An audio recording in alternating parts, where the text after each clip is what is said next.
haut que le plus haut. Tu es meilleur, meilleur que le meilleur.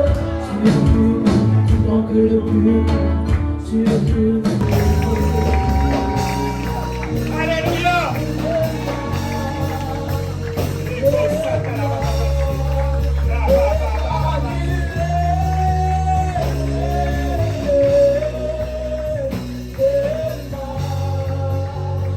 Si tu connais cette chanson, chante avec le groupe musical.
fait que tu restaures ce matin, Seigneur. Merci, pour Père. ta présence.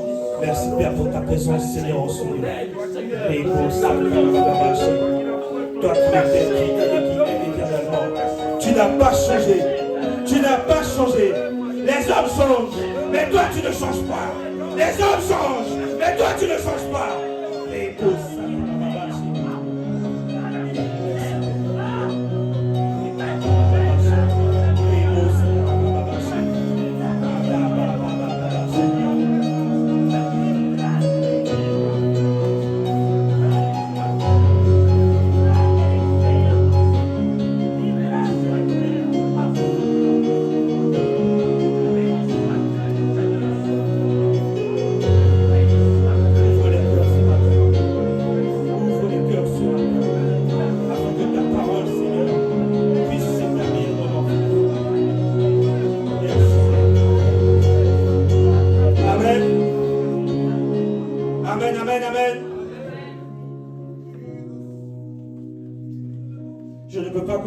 sans remercier le père de la maison, notre pasteur, le pasteur Gossé Emmanuel, ainsi que notre maman, le pasteur Gossé Tabitha. Je ne peux pas continuer sans remercier aussi les éminents ministres de Dieu, la prophétesse Esther, l'évangéliste Coleman. Je ne peux pas continuer sans remercier aussi tous les servantes et servantes de Dieu dans le ministère. Et aussi remercier votre présence en ce lieu. Parce que sans vous, il n'y aurait pas eu de culte. Mais si vous êtes disposés ce matin, vous ne partirez pas comme vous êtes venus. Ça, je peux vous l'assurer. Si vous êtes connectés dans le spirituel, vous pouvez voir que le ciel est en mouvement en ce lieu aujourd'hui. Donc, dis à ton frère, dis à ta soeur, reste disposé. Reste disposé. Reste disposé. Reste disposé. Reste disposé. Reste disposé. Reste disposé. Reste disposé. Reste disposé. Reste disposé. Reste disposé. Parce que Dieu veut parler. Parce que Dieu veut parler. Parce que Dieu veut parler.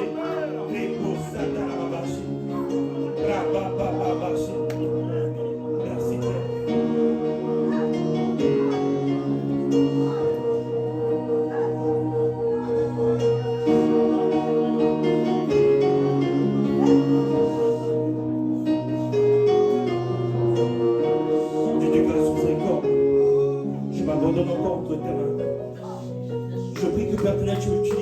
Comme tu veux.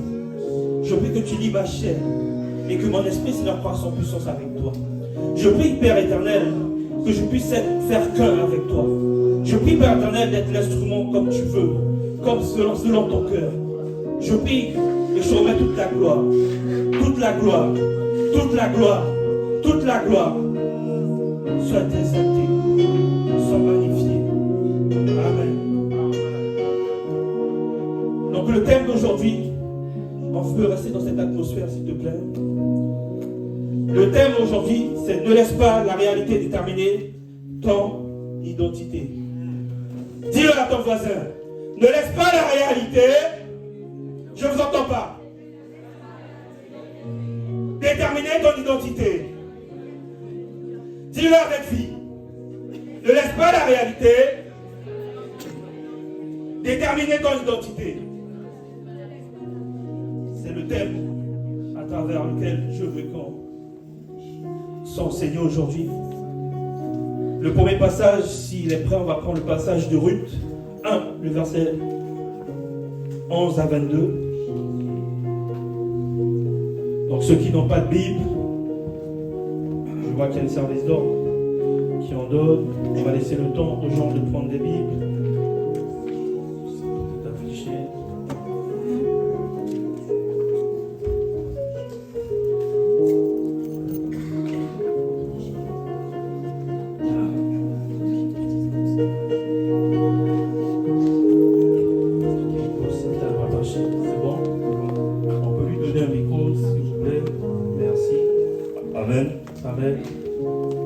Ruth 1, verset 11 à 22.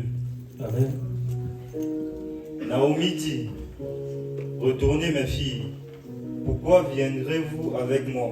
Ai-je encore dans mon sein des fils qui puissent devenir vos maris? Retournez mes filles, allez, je suis trop vieille pour me remarier. Et quand je dirai, j'ai de l'espérance, quand cette nuit même je serai avec un mari et que j'enfanterai des fils, attendriez-vous pour cela qu'ils aient grandi? Refuseriez-vous pour cela de vous marier? Non, mes filles, car à cause de vous, je suis dans une grande affliction de ce que la main de l'Éternel s'est étendue contre moi.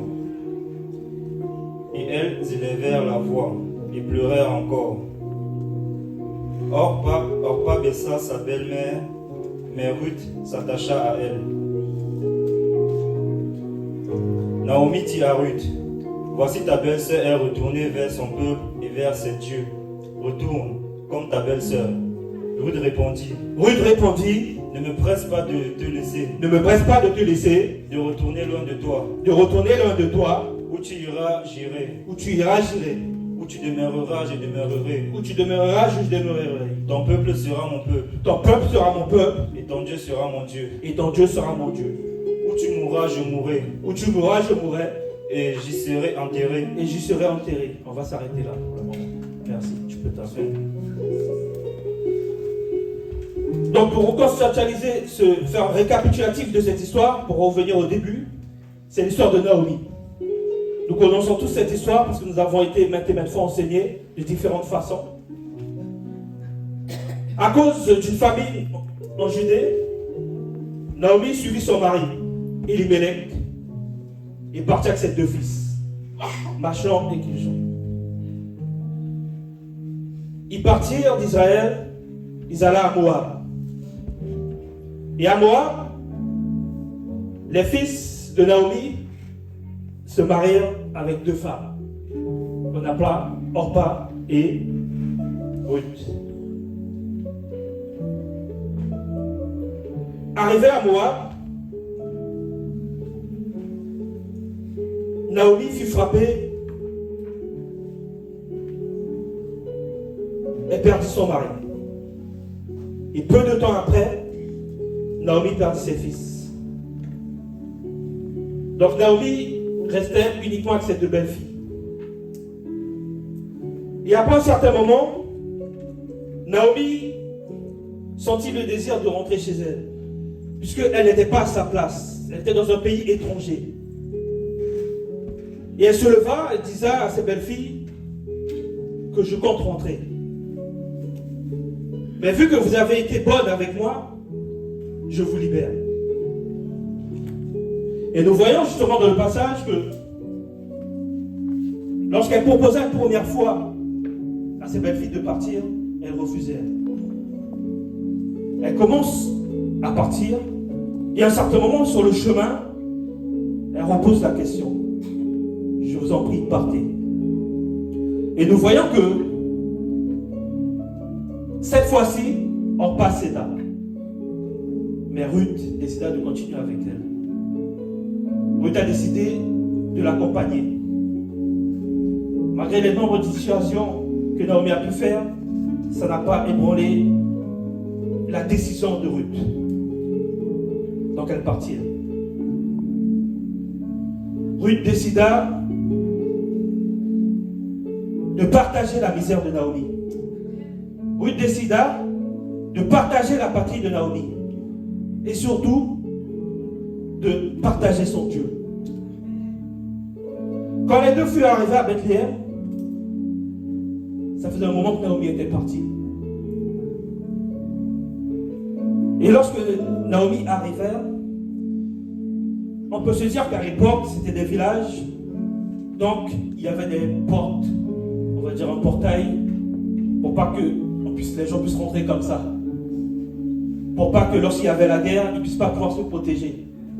Donc ça veut dire que lorsque Naomi traversa cette porte, tous les regards étaient fixés sur Naomi. Les gens commençaient à se poser la question. N'est-ce pas Naomi? Donc nous avons vu que Naomi est partie pour fuir la famille. Mais lorsque Naomi est partie, elle avait un minimum de biens. Elle avait son mari, elle avait ses enfants. Elle avait une situation. Et maintenant, Naomi retourna chez elle. Elle n'avait plus rien.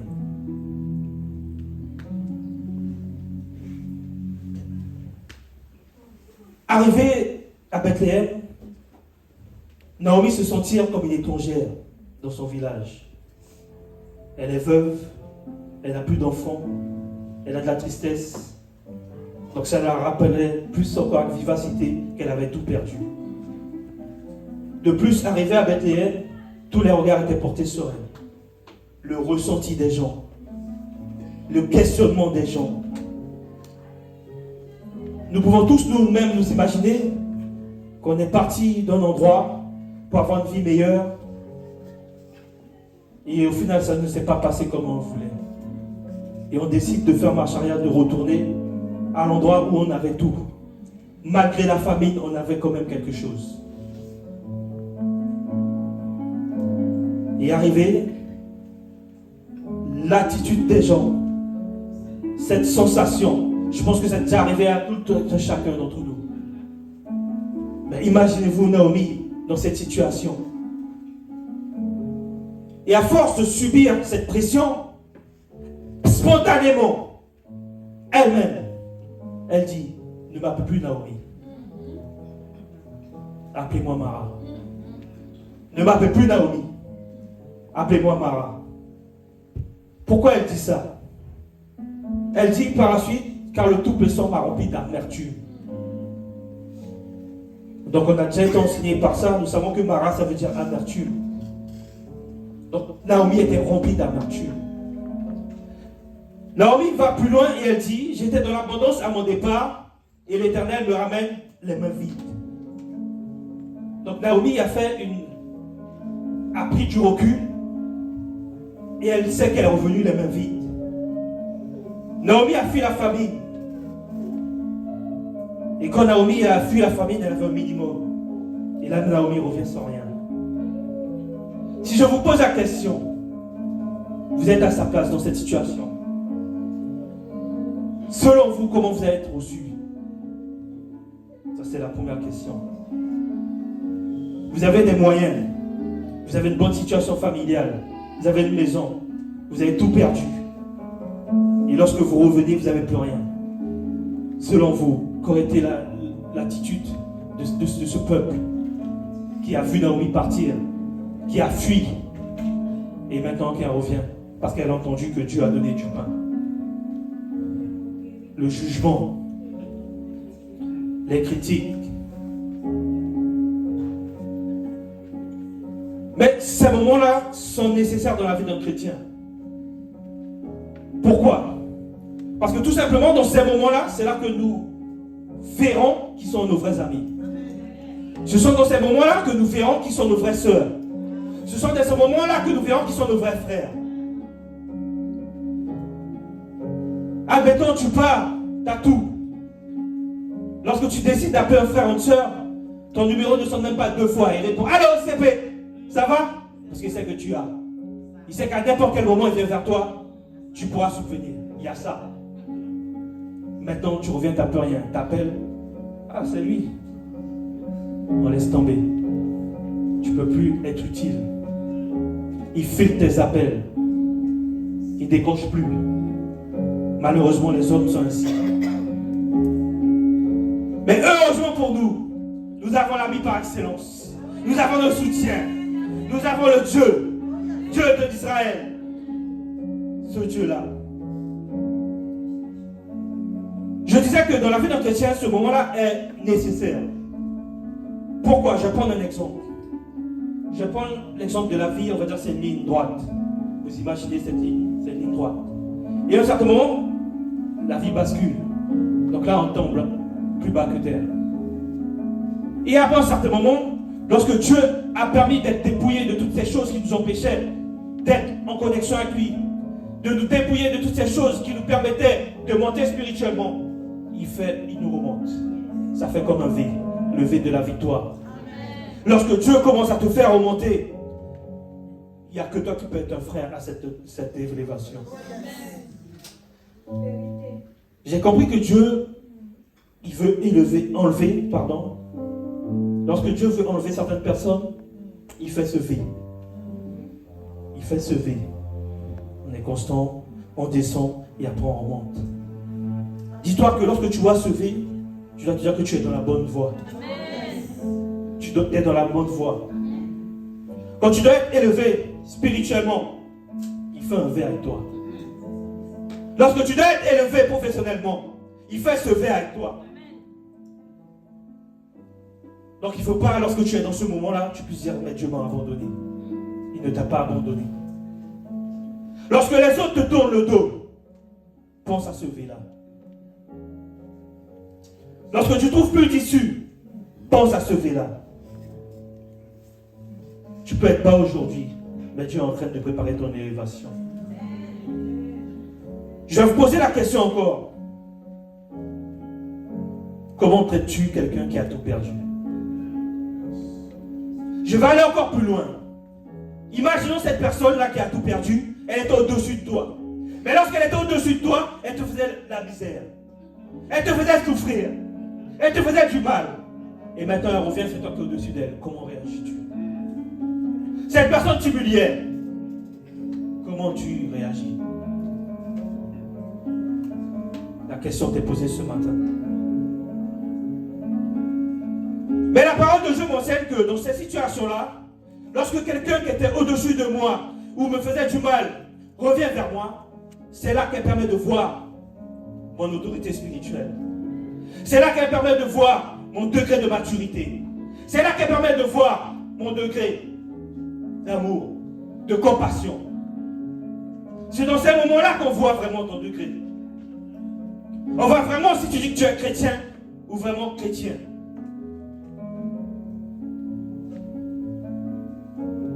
Nous allons voir à la lumière de la parole quelle a été la réaction du peuple.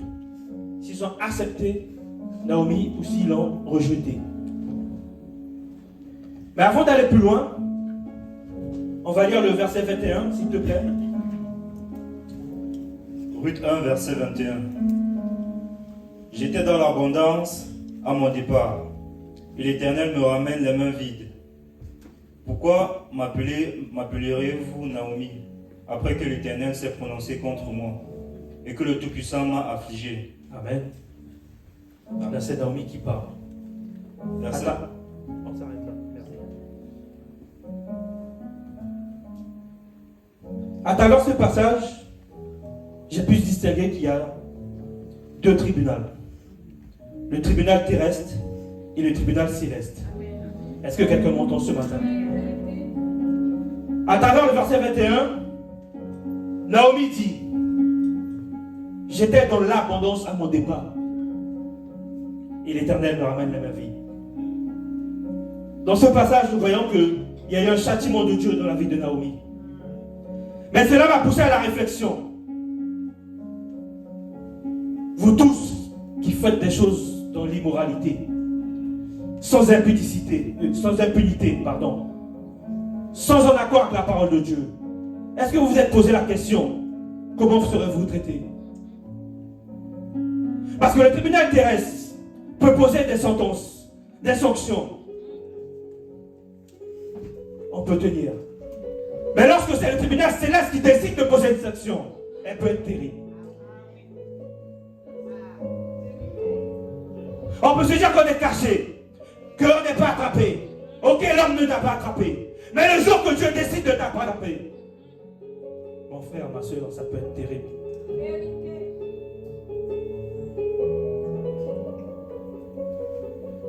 Et c'est pour ça Naomi dit cela, le Tout-Puissant m'a affligé, pardon. Parce que c'est le tribunal céleste qui l'a sanctionné. Mais ce passage me démontre aussi l'humilité de Naomi. Parce que Naomi a eu conscience qu'elle a fui. Elle a eu conscience qu'elle a pris une décision qui n'était pas bonne. Elle n'avait pas le choix, elle a suivi son mari. Et malheureusement, c'est elle qui paye les conséquences aujourd'hui. Elle s'est rendue compte que son départ pour fuir la famille n'était pas bien. Elle n'est pas restée soutenir son peuple. Elle n'est pas restée subir avec ses siens. C'est de même dans nos églises.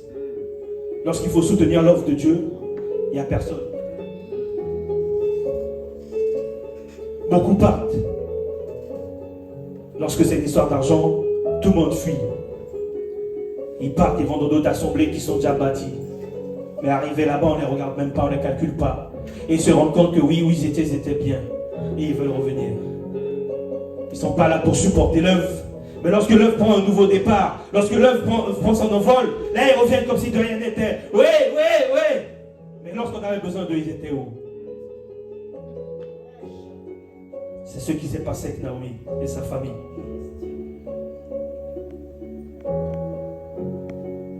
Je vais apporter une réponse à la question comment réagir lorsque nous constatons que le châtiment de Dieu sur la vie de quelqu'un. Je vais prendre que 2 points. Parce que j'estime que ces points-là sont très importants. 2 choses à ne pas faire. Première chose, lorsque Dieu a décidé de corriger l'un de ses enfants, il ne faut jamais être heureux. Oui, on a tendance à vous le voir. Lorsque le malheur arrive à nos frères et sœurs, au lieu d'être dans la compassion, ah oui, c'est bien fait pour elle. Elle se croyait trop. Elle pensait qu'elle était qui? Mais voilà maintenant. Mais je peux te dire aujourd'hui que Dieu, il a horreur de ça. Je vais prendre un exemple. Lorsqu'il y a un parent il a des enfants, il corrige un enfant pour une bêtise. Quand il le corrige pas parce qu'il a envie de le corriger, mais c'est pour l'apprendre, pour le changer, pour pas qu'il refasse cette bêtise-là. Et lorsqu'il le corrige, il a un autre enfant qui est là, qui se moque. Ah ouais, je t'avais dit, c'est bien fait pour toi. Généralement, qu'est-ce qui se passe? La sentence tombe aussi sur l'autre. Et généralement, ils font plus que le premier. C'est ce qui se passe. Dieu a horreur de ça. Là maintenant, nous allons prendre un exemple. C'est l'histoire des 2 frères, Ésaü et Jacob.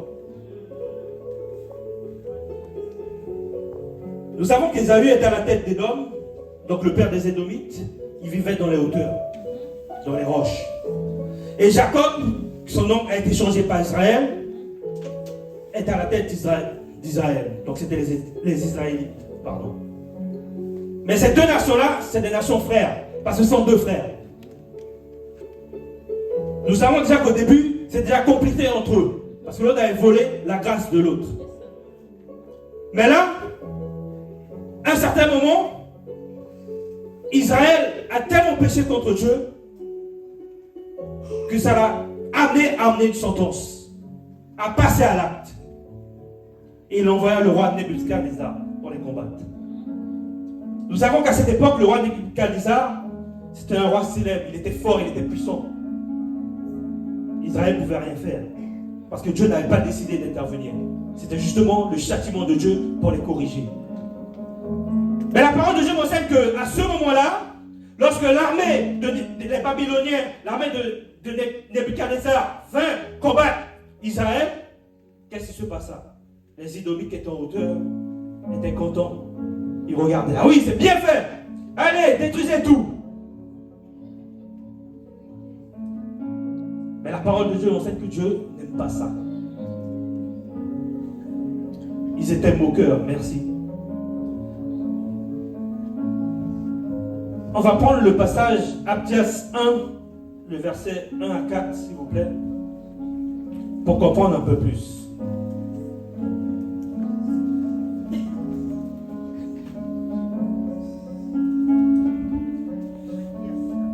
Abdias 1, le verset 1 à 4. Je vais lire la parole. Ainsi parle le Seigneur, l'Éternel sur Édom. Nous avons appris une nouvelle de la part de l'Éternel, et un messager a été envoyé parmi les nations. Levez-vous, marchons contre Édom pour lui faire la guerre. Voici, je te rendrai petit parmi les nations. Tu seras l'objet du plus grand mépris. L'orgueil de ton cœur t'a égaré. Toi qui habites le creux des rochers, qui t'assieds sur les hauteurs, et qui dis en toi-même, qui me précipitera jusqu'à terre? Quand tu placerais ton nid, même au-dessus de celui de l'aigle, quand tu le placeras parmi les étoiles, je t'en précipiterai, dit l'Éternel. Donc Édom pensait que comme il était en hauteur, rien ne pouvait l'arriver. Édom prit plaisir. Édom se réjouit lorsque les Babyloniens aient combattu Israël. Mais l'Éternel dit, après avoir fini avec Israël, je renverrai ces mêmes Babyloniens vous détruire.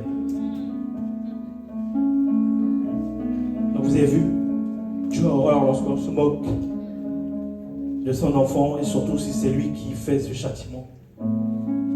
Donc apprenons à rester à notre place. Apprenons à ne pas se moquer. Même tout court, même si ce n'est pas le châtiment de Dieu. Il faut être dans la compassion, nous sommes chrétiens, nous sommes amour.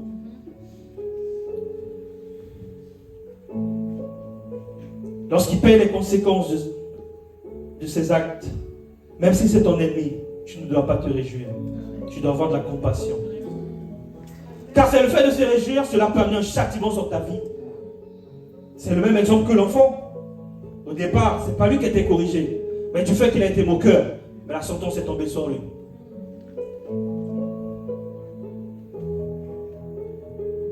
On ne doit pas se moquer, quelle que soit la situation. La deuxième chose que j'ai dit qu'on va voir, donc la première chose, on a dit on ne doit pas être moqueur, mais la deuxième chose, c'est qu'on ne doit pas être l'instrument de ce malheur. Est-ce que quelqu'un m'entend? Là, nous pouvons le voir dans Habakkuk, nous n'allons pas le lire, que Habakkuk va demander à Dieu. Mais je ne comprends pas. Tu envoies les Babyloniens combattre Israël. Tu envoies les Babyloniens combattre Édom. Mais ces mêmes Babyloniens-là sont pires qu'eux. Ils sont plus méchants. Ils sont plus menteurs. Mais pourquoi? Cela n'a pas de sens. Et l'Éternel répondit à Habakkuk: quand j'aurai fini avec Israël et Édom, je me retournerai vers les Babyloniens pour leur demander pourquoi à chaque fois que je cherche quelqu'un pour faire quelque chose de méchant, c'est vous que je trouve. C'est comme ça qu'on retrouve les chrétiens. Ils sont dans tout. Pire que Marie dans une sauce. Tout. Dans les calomnies, ils sont là. Dans les critiques, ils sont là. Dans le mensonge, ils sont là. Dans les palabres, ils sont là. Dans le péché, ils sont là. Donc à un certain moment, Dieu dit, j'ai laissé faire. Mais à un moment, ils vont répondre de leur acte. Pourquoi? À chaque fois que j'ai besoin de faire quelque chose de mal, de méchant ou de corriger, c'est vous que je trouve. Pourquoi? Dès qu'il y a de la méchanceté, c'est vous. Vous êtes toujours disponible. Mais la sentence pourrait être pire que les autres. Parce que Dieu dit, je vais faire cette nation-là disparaître à jamais. Parce qu'elle était disponible. Et nous regardons la carte, nous ne voyons pas Babylone sur la carte. Elle a disparu à jamais. Pose-toi la question, tu veux disparaître à jamais? Parce qu'on te retrouve dans les mauvaises choses. Donc c'est pour ça que lorsque Dieu cherche un mauvais cœur, il ne doit pas te trouver. Lorsque Dieu cherche quelqu'un pour faire palabre, il ne doit pas te trouver. Lorsque l'Éternel cherche un instrument pour détruire quelqu'un, un frère, une soeur, il ne doit pas te trouver. J'ai l'impression que vous voulez rester dedans, parce que je vous... Mais vous répondez, réagissez pas. Il ne doit pas te trouver. Tu dois être un instrument de bénédiction. Quand l'Éternel a besoin de bénir quelqu'un, on doit te trouver. Quand l'Éternel a besoin d'aider quelqu'un, on doit te trouver. Quand l'Éternel a besoin d'élever quelqu'un, on doit te trouver. Mais dans tout ce qui est mal, on ne doit pas te trouver. Amen. Durant la méditation, pour répondre à la première question, si Naomi a été rejetée par son peuple ou si elle a été acceptée, la parole de Dieu m'a enseigné que, arrivé à Bethléem, Naomi dit de sa bouche, ne m'appelle plus Naomi. Et nous savons tous que Naomi signifie agréable, aimable, gentille, jolie, belle, gracieuse. Mais appelez-moi Mara, qui signifie amère, car sa vie était remplie d'amertume. Mais dans tout le livre de Ruth, lorsque je l'ai balayé, je n'ai pas retrouvé un autre endroit où ils ont appelé Naomi Mara. Juste l'endroit où c'est elle-même qui a dit « Appelez-moi ainsi ». Mais le peuple de Dieu a continué à l'appeler comment? Naomi, qui signifie belle. Le peuple de Dieu a continué à l'appeler aimable. Le peuple de Dieu a continué à l'appeler gracieuse. Malgré que le peuple de Bethléem constata que Naomi ressemblait à Mara, parce que Naomi, en la regardant, elle était amère. Que ses vêtements portaient Mara, parce qu'ils étaient peut-être déchirés. Sa façon de parler était Mara. Malgré tout ça, ils n'ont pas appelé Mara.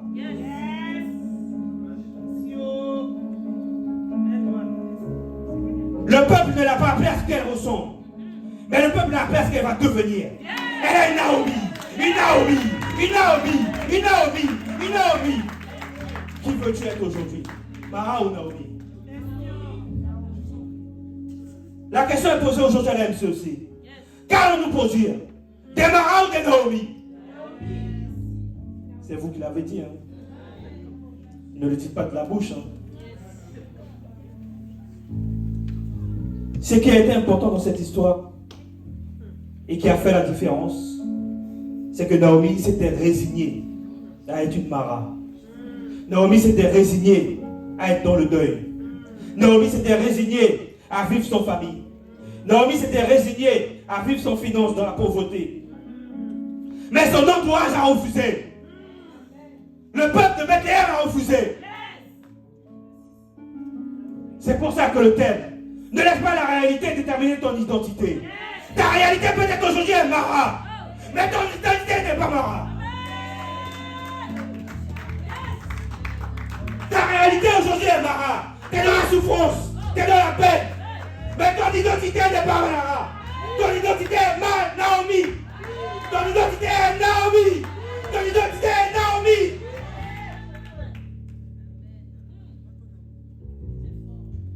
La réalité de Naomi était dans une situation de Mara, comme je disais, émotionnelle, finance, familiale.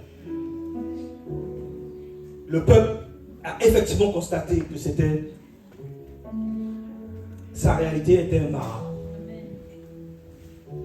Mais ils ont proclamé aussi que son identité n'est pas Mara, mais Naomi.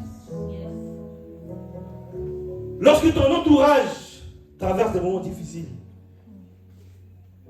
et qui se laisse abattre par la situation, quel que soit le domaine, familial, professionnel, financier, dans le ministère ou à l'église, comment l'aides-tu? Et comment tu l'appelles? Mara ou Naomi? Si tu ne peux pas l'aider, vous te taire. Tu laisses les autres qui peuvent faire. On a tendance toujours à vouloir se précipiter à faire, et on ne peut pas faire. Quitte à faire, ou faire pour pouvoir parler après n'importe comment, il vaut mieux ne pas le faire.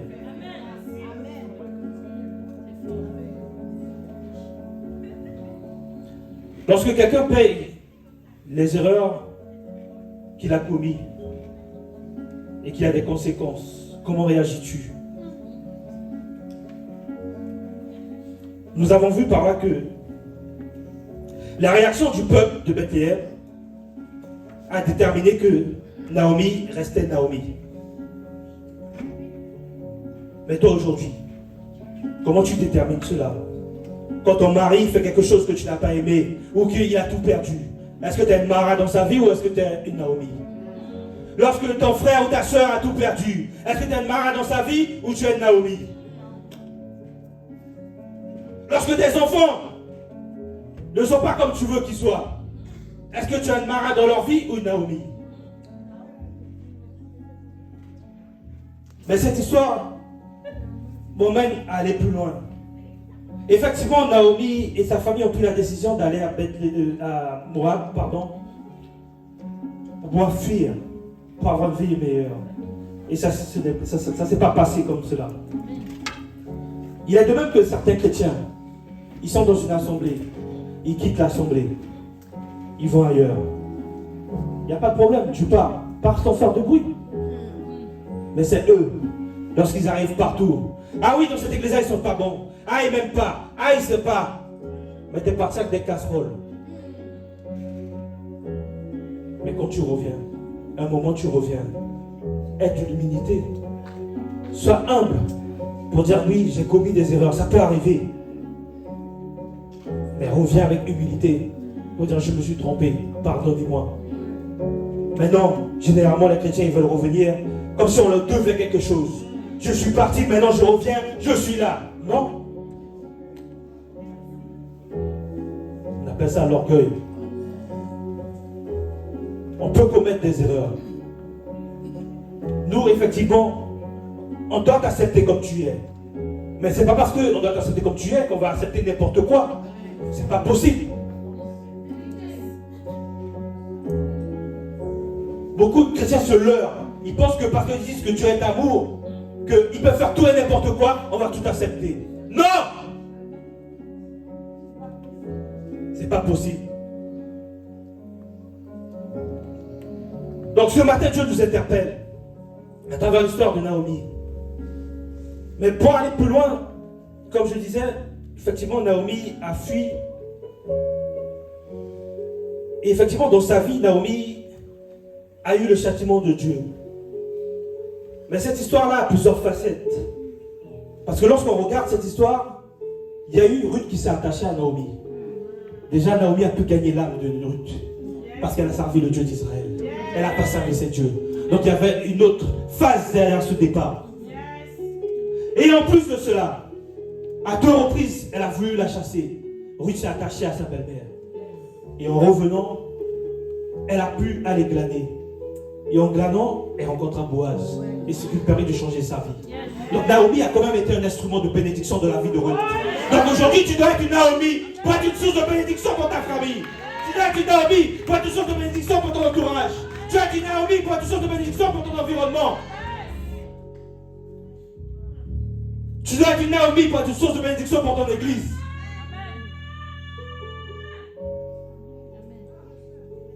On va se tenir debout.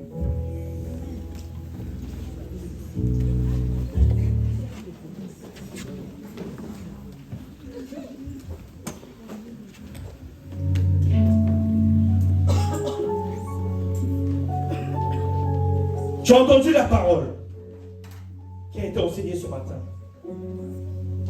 Nous avons été fortement enseignés ce matin, sans savoir comment allons-nous accueillir les gens qui ne sont pas forcément dans la vérité, ou les gens qui ne font pas la volonté de Dieu, ou même ceux qui étaient dans la volonté de Dieu, qui sont sortis et qui décident de revenir.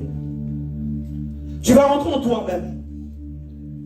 Tu vas t'auto-examiner pour savoir si tu as réagi comme une Mara ou si tu as réagi comme une Naomi dans la vie de quelqu'un. Rentre au plus profond de toi. Examine-toi.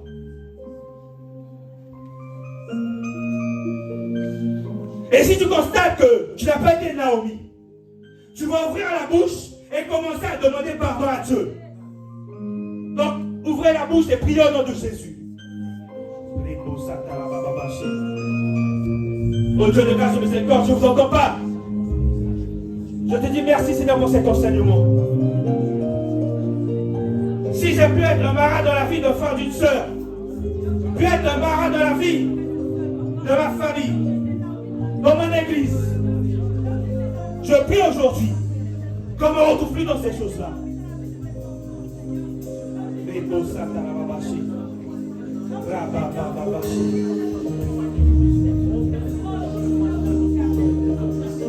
Remplis-nous Seigneur de toi. Remplis-nous Seigneur de toi. Remplis-nous Seigneur de toi. Que ta présence Seigneur devienne réelle Seigneur dans nos vies. Les mots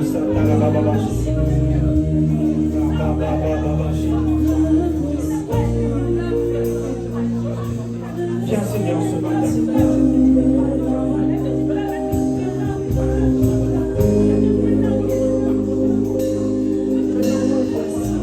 de Dieu nous a enseigné que l'on ne doit pas nous retrouver dans les mauvaises choses.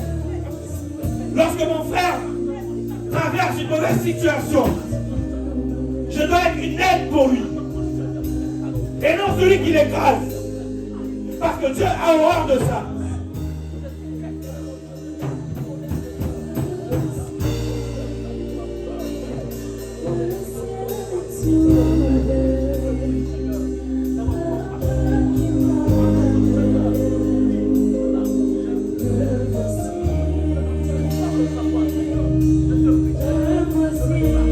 Maintenant que vous avez demandé pardon à Dieu d'avoir été marin, vous allez vous retourner vers votre frère, votre voisin, vous allez le tenir les mains, vous mettez par deux.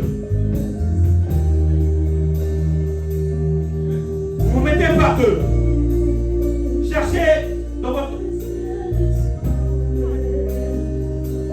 Si vous pouvez, mettez-vous aussi par trois. Mais ne restez pas tout seul.